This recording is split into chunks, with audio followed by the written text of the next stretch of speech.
Bismillahirrahmanirrahim. Assalamualaikum warahmatullahi wabarakatuh. Alhamdulillahi rabbil alamin. Wassalatu wassalamu ala asyrafil anbiya'i wal mursalin wa ala alihi wa ashabihi wa man ittaba'a hudahu ila yaumiddin. Amma ba'd. Bapak-bapak dan ibu-ibu, kaum muslimin dan muslimat, sidang jamaah salat zuhur yang dimuliakan Allah. Bersyukur kita kepada Allah Subhanahu wa taala yang hingga saat ini masih memberikan kepada kita semua taufik dan inayahnya menikmati hari-hari yang mulia dan penuh dengan keberkahan di bulan Ramadan yang agung ini dalam keadaan sehat walafiat dan dalam keadaan bersemangat pula mengisi siang-siang Ramadan dengan siam, begitu pula malam bulan Ramadan dengan qiyam dengan penuh imanan wahtisaban. Salawat beserta salam kita doakan untuk baginda Rasulullah Nabi Muhammad sallallahu alaihi wasallam, dan kita doakan pula untuk segenap keluarganya, ahlul baitnya dan para sahabatnya yang mulia radhiyallahu anhum ajma'in. Serta semoga Allah limpahkan pula salawat untuk kita semua umat Nabi Muhammad sallallahu alaihi wasallam. Jamaah yang mulia yang dirahmati Allah, di dalam Al-Quran dan hadis-hadis Rasulullah sallallahu alaihi wasallam, kalau kita coba amati dan kita teliti, maka kita akan menemukan ada 3 golongan. Yang 3 golongan tersebut ketika mereka melaksanakan ibadah yang mereka lakukan akan diberikan ganjaran pahala oleh Allah, tetapi Allah tidak sebut seberapa besar pahalanya. Allah rahasiakan pahalanya. Barangkali hal itu karena saking besarnya pahalanya tersebut sehingga Allah simpan informasinya untuk menjadi kejutan, menjadi surprise bagi sang hamba yang melaksanakan amalan tersebut. 3 amalan tersebut, yang pertama adalah yaitu ibadatus siyam, puasa yang kita laksanakan di bulan Ramadan ini. Dalilnya adalah hadis Rasulullah sallallahu alaihi wasallam, hadis sahih dari Imam Muslim yang beliau riwayatkan dari sahabat Nabi Abu Hurairah radhiyallahu anhu, anna Rasulullah sallallahu alaihi wasallam qala, Nabi bersabda, kullu amali ibni Adam yudha'aful hasanata asyrata amsalha ila 700 dhi'fin. Kata Rasulullah, setiap amal ibadah seorang anak Adam, seorang muslim atau muslimah, Allah akan lipat gandakan pahalanya antara 10 sampai 700 kali lipat.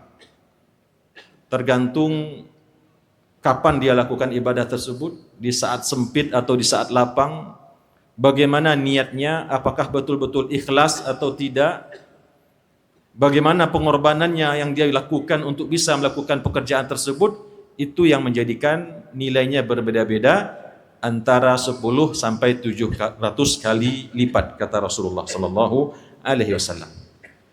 Kemudian kata beliau, qala Allahu azza wa jalla, lalu Allah berkata, kecuali illas saum atau illas siyam, kecuali puasa, kata Allah, fa innahu li wa ana ajzi bihi, kecuali puasa. Dari sekian banyak ibadah yang dilakukan oleh anak Adam, Allah balas pahalanya antara 10 sampai 700 kali lipat, kecuali puasa. Allah mengatakan, fa innahu li, puasa yang dikerjakan oleh seorang mukmin atau mukminah pasti niatnya adalah untukku. Karena kalau kita amati jamaah yang dimuliakan Allah, barangkali benar satu-satunya ibadah yang rasa-rasanya tidak mungkin ada keriaan di dalamnya, yang rasa-rasanya tidak ada mungkin orang berpuasa karena ria kepada manusia yang lain. Karena bagaimanapun dia mengatakan dia ingin ria kepada orang lain pun tidak tahu dia itu betul puasa atau tidak. Jadi percuma dia ria. Karena hanya ada rahasia antara dia dengan Allah Subhanahu wa taala. Maka kalau ada orang memang berpuasa dari sejak terbit matahari sampai terbenam matahari, maka yakin mereka pasti berpuasa karena iman dan ikhlas kepada Allah Subhanahu wa taala. Karena tidak ada gunanya dia ria di situ. Manusia pun tidak akan bisa melihat, meyakinkan dia puasa atau tidak. Makanya Allah mengatakan fa innahu li. Kalau ada orang berpuasa, pasti puasanya itu dia lakukan untuk Allah. Tidak mungkin untuk manusia. Beda dengan ibadah-ibadah yang lain. Ada orang sholat di samping untuk Allah juga untuk mencari pujian orang lain. Ada orang bersedekah, berinfak di samping untuk Allah juga mengharapkan pujian orang lain. Tapi kalau puasa kata Allah fa innahu li wa ana ajzi bihi.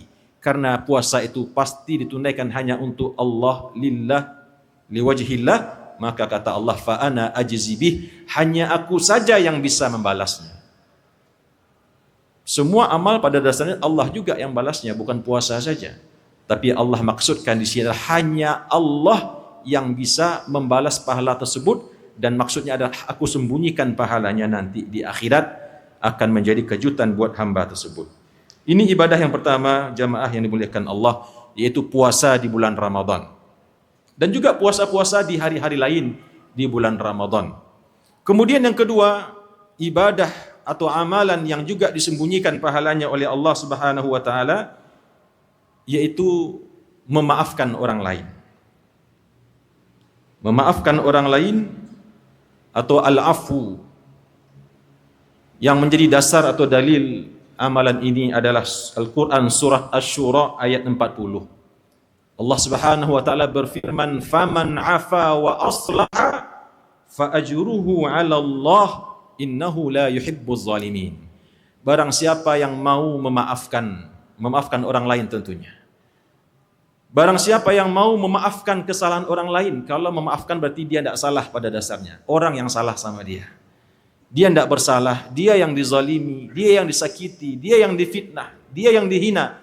Tapi kata Allah, faman afa, barang siapa yang mau memaafkan, dan tidak hanya sekedar memaafkan, disebutkan di sini kaum muslimin yang dirahmati Allah, lalu dia ikuti setelah memaafkan itu dengan wa aslaha. Wa aslaha artinya mengharmonisasi kembali hubungan tersebut. Dia tidak bersalah, tapi dia yang minta maaf, dan tidak sekadar berhenti dengan minta maaf itu saja. Dia yang proaktif. Dia yang berusaha untuk menormalisasi hubungan itu kembali, sehingga yang tadinya terputus silaturahim, yang tidak bertegur sapa sekian lama, yang saling membuang wajah kalau bertemu, dengan inisiatif yang dia lakukan. Setelah dia maafkan, lalu dia berupaya sekuat tenaga untuk memperbaiki hubungan tersebut, mengharmonisasinya, maka kata Allah fa ajruhu 'ala Allah, maka pahala orang seperti ini hanya Allah yang bisa memberikannya. Tidak ada Allah sebutkan pahalanya berapa-berapanya di sini, hanya Allah rahasiakan pahalanya. Orang yang mau memaafkan kesalahan orang lain, dan bukan hanya sekadar memaafkan, dilanjutkan dengan upaya untuk menormalisasi, mengharmonisasi hubungan silaturahim tersebut. Memaafkan orang lain itu adalah perintah Allah kepada kita dalam Al-Quran. Fa'fu wasfahu, kata Allah. Maafkanlah dan buka lembaran baru. Hampir tidak pernah kita jumpai dalam Al-Quran perintah untuk meminta maaf. Tidak ada. Yang ada hanya perintah untuk memaafkan. Meskipun meminta maaf itu juga wajib hukumnya. Kalau kita bersalah, kalau kita berbuat salah, khilaf, maka wajib kita meminta maaf kepada orang lain. Apalagi kalau itu kezaliman. Kalau kita tidak minta maaf, maka tunggulah nanti di akhirat saatnya Allah meminta kepada kita, memberikan amal pahala kita kepada orang yang kita zalimi. Kalau tidak cukup, maka dosa orang tersebut yang akan Allah pindahkan kepada kita, wal iyazubillah. Kemudian yang terakhir jamaah kaum muslimin dan muslimat yang dirahmati Allah, amalan ketiga yang juga disembunyikan pahalanya oleh Allah Subhanahu wa taala adalah yaitu pahala sabar. Di dalam Al-Quran surah Az-Zumar ayat 10 Allah mengatakan, innama yuwaffas sabiruna ajrahum bighairi hisab. Sesungguhnya hanya akan disempurnakan balasan pahala orang-orang yang bersifat sabar di atas dunia nanti di akhirat bighairi hisab.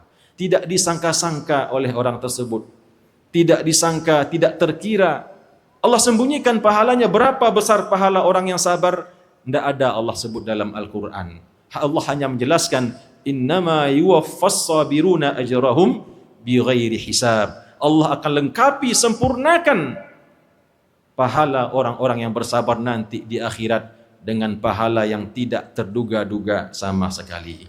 Kaum muslimin sidang jamaah zuhur yang dimuliakan Allah, inilah 3 amalan yang mudah-mudahan bisa menjadi ibrah bagi kita. Bisa sama-sama kita upayakan mendapatkannya. Yang pertama, berpuasa di bulan Ramadan, insya Allah kita sekarang sudah berada padanya. Yang kedua, memaafkan orang lain. Memaafkan kesalahan orang yang telah menzalimi kita, menyakiti kita, menfitnah kita, menghina kita, dan tidak berhenti hanya sekadar memaafkan saja. Karena ada orang sudah dimaafkan tapi tidak mungkin melupakan. Sudah dimaafkan tapi tidak mungkin berjadi baik kembali. Tapi Al-Quran mengajarkan faman afa wa aslaha. Setelah dimaafkan, dia pula yang mengharmonisasi, menormalisasi hubungan tersebut kembali, proaktif menyambung tali silaturahim, maka dialah orang yang Allah katakan falahu fa ajruhu 'ala Allah, pahalanya hanya Allah yang bisa membalasnya. Dan yang ketiga adalah orang-orang yang bersabar. Insyaallah 3 amalan ini bisa kita tunaikan di bulan Ramadan yang mulia ini. Berpuasa, memaafkan orang lain. Mari kita ingat-ingat siapa dalam daftar musuh-musuh kita dalam hidup di dunia ini. Orang-orang yang masih ada dendam kesumat di antara kita dengan mereka.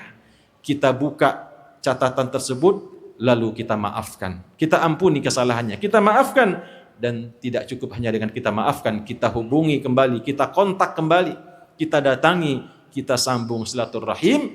Dan kemudian pula dengan sabar tadi, sabar utamanya bisa kita realisasikan dalam bulan Ramadan yang mulia ini. Sabar menahan haus, menahan lapar, menahan emosi, menahan apa-apa yang memang diujikan oleh Allah kepada kita. Mudah-mudahan 3 hal ini bisa menjadi hiasan akhlak bagi kita semua. Barakallahu li wa lakum fil Qur'anil azim wa nafa'ani wa iyyakum bima fihi minal ayati wa dzikril hakim. Aqulu qawli hadza wa astaghfirullah li wa lakum. Wassalamu alaikum warahmatullahi wabarakatuh.